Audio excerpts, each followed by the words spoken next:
ఆ వంశం నుంచి వచ్చాడు కాబట్టి మనం ఫాలో అవ్వాల్సింది ఇప్పుడు చాలా బాధాకరం.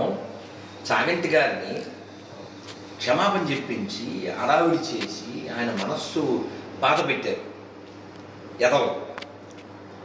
ఆయన ఎంత దేశంలో ఎంత ఒక ప్రేమపూర్వకం రే ఇలారా అంటాడు వాడిని. ఇది అది అవమానమా? నిన్న వేల ముందే తిట్టాను. ఎందుకు తిట్టే వాడు తినలేదని తిట్టాను. పెద్ద ఇంటోళ్ళువా విద్యార్థులు తినక్కర్లేదా ఇలా తిట్టాను. తిట్టు కూడా ఉండాలి సార్, తిట్టు కూడా ఉండాలి. నేను చెప్తాను ఖచ్చితంగా తీయమని చెప్తాను. తిట్టు నేను కాకుండా ఇంకొకైనా జాగ్రత్త. సో మనం ఇప్పుడు రామ్ చరణ్ విషయం మాట్లాడేస్తే, రామ్ చరణ్ ఇవాళ కడపకి వెళ్ళాడు దర్గాకి. ఓ పిల్లోడు నాకు ఫోన్ చేసి కొంచెం బగబగలు ఆడిపోతున్నారు, కొంచెం అదే కటువుగా మాట్లాడు. గురూజీ ఒకటి ఇవాళ దర్గాకి వెళ్ళాడు అన్నాడు. నాకు తెలీదా రామ్ చరణ్ గురించి?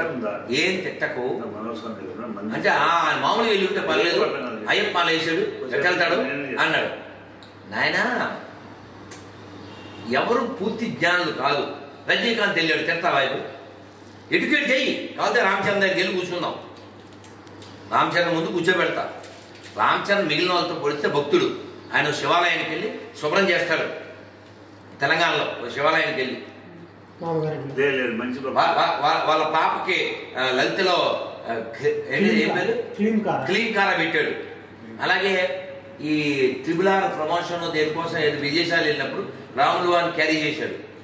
సో అందుకని నువ్వు అలా వెంటనే కంగారు పడి రామ్ చరణ్ ఆడు వీడు అనకు. తీసుకోకూడదు. ఇప్పుడు వాళ్ళు సినిమా ఫీల్డ్లో ఉన్నారు, పబ్లిక్లో ఉన్నారు, ఎవడో పిలిచారు వెళ్ళాడు. మనం కూర్చోబెడదాం, మాట్లాడదాం. మన వాళ్ళతో మనమే పోట్లాడితేలా? పెరిగిపాటి వారో లేకపోతే చాగంటి గారో ఏదో మాట అనేసేసి ఏదో ఒక ప్రేమపూర్వకంగా అనేస్తే వెంటనే నువ్వు వాళ్ళతో క్షమాపణ చెప్పించేస్తావా? మరి కృష్ణుడు తిట్టినప్పుడు వెళ్ళావా? ఈ భాస్కర్ నా కొడుకులు కృష్ణుని అవమానిస్తున్నారు, అప్పుడు వెళ్ళావా? అంటే నీ కులం ముఖ్యమా కృష్ణుడి కంటే? రాముని అవమానించినప్పుడు వెళ్ళావా నువ్వు? తమిళనాడులో. సో కాబట్టి ఈ కులమలం తినే దరిద్రులారా మీరు నశించండి. ధర్మం ప్రధానం. ధర్మం ఉంటే నీ కులము నీ ఇది ఉంటుంది. సో ఇక్కడ రామ్ చరణ్ విషయం అతన్ని పిలిచేది వెళ్ళుంటాడు. మనం ఎడ్యుకేట్ చేద్దాం. ఏంటంటే కడపలో ఉన్న దర్గా కాదు, అది వెంకటేశ్వర గుడి. అది వెంకటేశ్వర గుడి. ఎట్లా చెప్తాను? ఆ పక్కన సత్రాలు ఉంటాయి. ఎక్కడైనా దర్గా పక్కన సత్రాలు ఉంటాయా? నెంబర్ 1. నెంబర్ 2, మీరు అక్కడ కడపరాయుడు గుడి వెళ్ళారా? కడపరాయుడు దేవుని గడపంటారుగా, అదే కడపరాయుడు. ఆ గుడికి వెళ్ళారా? గుడిలోకి వెళ్తే వెంకటేశ్వర వెనకాల ఎవరుంటారు గమనించారా? ఏదుకుంటాడు? అది ఆంజనేయ స్వామి గుడి, వెంకటేశ్వర గుడి కాదు. ఈ దరిద్రుల్లో అది ఆక్రమిస్తే దర్గా, దాని సౌండ్ కట్టి చూపించు, చూడటమే. ఈ దరిద్రులు అక్కడ సౌండ్ కట్టేనా? అక్కడ ఈ దరిద్రుల గుడిని ఆక్రమించి అందులో హిందువులను చంపి దాన్ని దర్గా కింద చేస్తే వెంకటేశ్వరాన్ని తీసుకెళ్లి ఆ హనుమంతుడి గుడిలో పెట్టారు.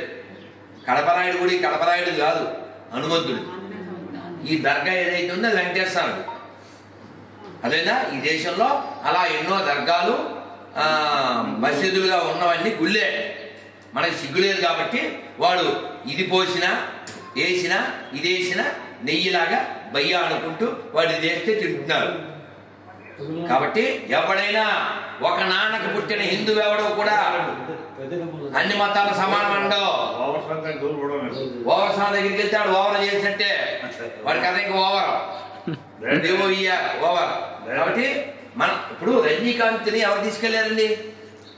రెహమాన్ తీసుకెళ్ళాడు. రెహమాన్ వెళ్ళాడు, రెహమాన్తో పాటు వెళ్ళాడు రజనీకాంత్ని ఎవరో క్వశ్చన్ అడిగారు, సార్ మీరు పెద్దవారు, రెహమాన్ పిలిస్తే మీరు దర్గాకి వెళ్ళారు, మరి రెహమాన్ ఒకసారి తిరుమలకు మీరు పిలవగలరా? ఇది కదా కావాలి. వాడి కేక్ ఇస్తాడు రేపు డిసెంబర్ 25 కిస్మిస్ తీసుకో, వెంటనే చక్కగా అరటిపళ్ళలో లడ్డూ ప్రసాదం ఉంటే తీసుకొచ్చి ఇవ్వు. మీ ఊరికి మా ఊరు ఎంత? ఐ కాల్ యూ అండి, టిల్ యూ కాల్ మీ అండి. If you say aura, I will say పోరా, నాట్ ఆరా. అదేనా? Thank you very much. Hare Krishna Hare Krishna Hare Krishna Hare Krishna Krishna Krishna Krishna Krishna Hare Hare Hare Hare Hare Rama Hare Rama Hare Rama Hare Rama Rama Rama Rama Rama Hare Hare Hare Hare. Bharat మాతకి జై. కట్ చేసి అర్జెంట్ గా అప్లోడ్ చేశారు. రామ్